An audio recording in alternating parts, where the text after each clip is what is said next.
memorable mo na ginawa so far ngayon kasama yung grupo mo? Si Enzo Santiago kapag pumapasok sa bar, parang ano yung una mong ginagawa, ano una mong tinitignan, ano yung chine-check mo? Kalimutang artista na sobrang bait sa'yo.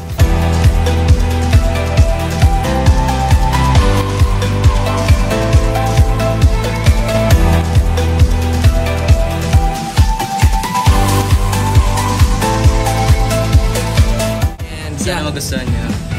Magugustuhan nila yan, for sure. Yan.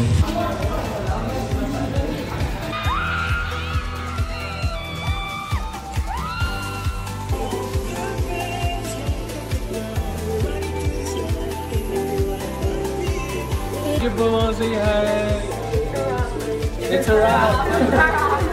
Thank you po.